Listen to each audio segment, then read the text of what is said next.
Hey everybody, how are you doing? It's me, Bxmuffslayer, aka Shockwave News.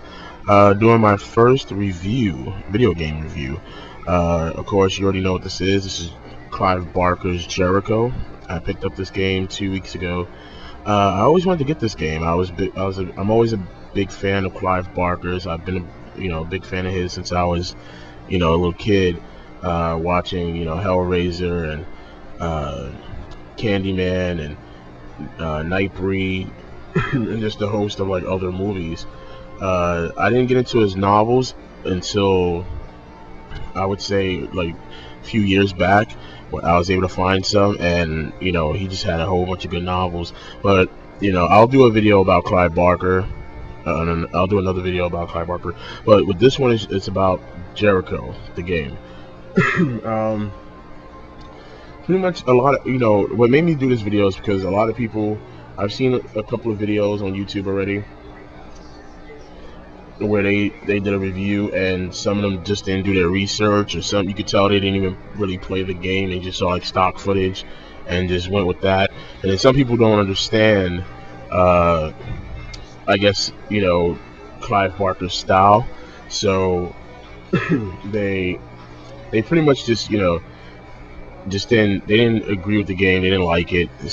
Somebody went as far as like making a video just showing them breaking the disc and breaking the cover and throwing it into the water. So there's that. But to get a true review from somebody who's a gamer and somebody who's a fan of Clive Barker as well, and understands his style and his point of view on his imaginations and his macabre style, the game the game is pretty good.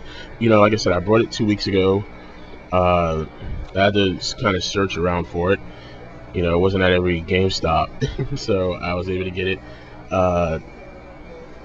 When you start the game, there's this cutscene, and it pretty much explains the person that you're supposed to be looking for, the firstborn. Now, the firstborn was God's first creation. And when God made him, made it, he made it with male and female parts. He made it after his own his own image, and gave all the powers and indestructibility that God has. So he didn't like the way it turned out, so he didn't finish creating, the firstborn. He kind of left it unfinished, and then that's when he decided to make humans with faults and thoughts and free will and all this stuff. So pretty much once you get past that, you're in a dream of, I would say a vision of Ross, of Captain Devin Ross, who pretty much is the captain of the team. He's pretty much the leader of the Jericho team. He gets woken up by a phone call. It seems that the team was ready to go to Kelly, which was the place where the firstborn lives. He's forced to live there. It's like a box of a realm that every time it gets open, it sucks in a little bit of reality, or our reality. So, and there's a siren going while I'm doing this. Anyway, so the team they dispatch, they jump in hot. As soon as they get out the helicopter, they already got their guns showing, and these fire trucks are killing me right now. So they get going. They're already on the ground. They got their guns hot. They're looking for Alan Leach, who was once a member of the Jericho squad, but he went rogue, and he pretty much opened the seal himself, and he went on this rampage killing children. And what he did was he absorbed the negativity that was needed to open the box by killing all these children and not releasing any of the negativity out. He kept the negative energy in himself and just kind of stored it like a storage space, kind of. And so when you get there, when the Jericho team gets there, they're already on this thing has already been open. So you have the sorcerers, who are pretty much the minions of the firstborn, and you go through this. You go through a couple of missions. Devin Ross is the first person to get killed.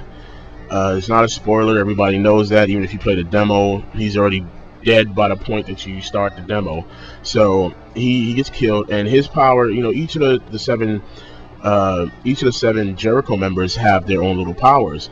Devin Ross, his power was he was able to heal people at short distances, and it's kind of similar to Rawlings' power. Rawlings is a preacher. Now your team, the Jericho team, is Ross, second in command Jones, you have Delgado, you have Church, you have Black, and you have, once again, Jones, you have Cole and Rawlings. So with all these people, they each have their own different powers. The game is pretty much, it pretty much takes you into hell. That's Clive Barker's imagination of hell, and it's a very dark, very gruesome, very grotesque game. But the thing is, that's pretty much Clive Barker style. It's a first-person shooter. It's a very entertaining game. It kept me sucked in, until I finally beat it. A lot of people say, "Oh, it's too short, it's too dark, I can't see anything." It's just just repeating itself over and over again with the levels, and I don't think so, because you go to different times, and it explains in the beginning how in each era of time they built all these little catacombs and tunnels underneath the Alkali, and that explains why there's a lot of these catacombs in there. Now the first team that was dispatched, they were already killed off except for one person. Now this person was a chick who Rawlings pretty much slept with, even though he's a priest, so he has his own sins to atone for. But pretty much, the game is the storyline to the game is very intriguing. It's very it's a very good storyline. It does have a little bit of a B-rated movie thrown into it, but once again, that's Clive Barker style. A lot of people panned the game as being like a bad game. The only gripes I have about this game is, one, the ending. The ending, there was no ending. Once you beat the firstborn, you jump into the water before he blows up, and you swim out into this open area. It looks like an island, and then that's it. You don't see any of the members. You just see them go. You just see like first person view of them swimming up, and then you see like the blue sky, and then you see the credits roll. There's no ending. There's no achievements or trophies to this either. So it's kind of like, it's like I said in the comment to one of the reviews. It was almost as if you're at a party and this hot chick leans over to kiss you, and you're closing your eyes and puckering up, getting ready for the kiss, and instead she kicks you right in the nutsack with some steel-toe boots on. It leaves you like that because you have no type of gratification after beating this game. And for such a great game, it's not a overall great game, but for such a good game, to one, not be able to have any type of proof that you beat the game, or have any achievements. You don't unlock anything except for like files of different villains and characters. On top of that, you don't get any trophies, you don't get any achievements, and then the ending too. Like those two together hurts the game, and it hurts the game to the point where after this happens, it's a while before you want to pick it up again. Before you pick it up and want to play it again. Do I think it's a game that you should rent? Definitely. Is it a game that you should buy? If you're a Clive Barker fan, yes. If you are a first-person shooter fan, yes. If you don't care about trophies and achievements, yes. Other than that, there's no online play. It's just pretty much a shoot 'em up. You just go through the story, you go through the motions, and the AI for the enemies, it's medium. But as far as as far as they go, it's like there's just so many enemies that come at you at once. You kind of get this. You don't get scared, but you get panicked, and that's because you're constantly healing your team members. You're constantly jumping from one body to another. You're constantly dodging. Dudes that run up to you and explode on impact. So the visuals of the game is pretty good. I never had a problem with the darkness because there's a flashlight in the game that you can turn on. My TV's not that dark, so I can see everything clearly. Apparently they need to turn up their brightness a little bit, but Should there be a sequel to the game? Definitely.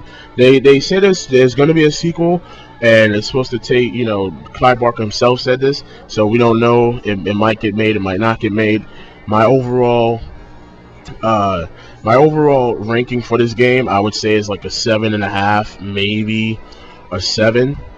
You know, they could have done a lot better with this game if they re-released the game. It was a 2007 game too. When the PlayStation 3 first came out, nobody really knew what the PlayStation 3 had to offer. So a lot of the games that were coming out for it early on didn't have that kind of polish that the games of this year or the games of last year has. So, you know, just give it that kind of frame of thought. It still looks amazing. The scenery looks amazing. The details amazing. You know, some of the stuff they had in that game, you could tell they used in Dante's Inferno. But you know, it is what it is. Like I said, a 7.5, maybe a 7.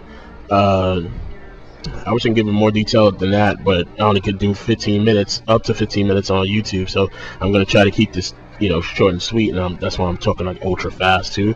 So thank you for listening to my first gaming review on YouTube, and make sure to leave some comments. Make sure to leave some comments right down there in the comments section, and I'll make another video soon.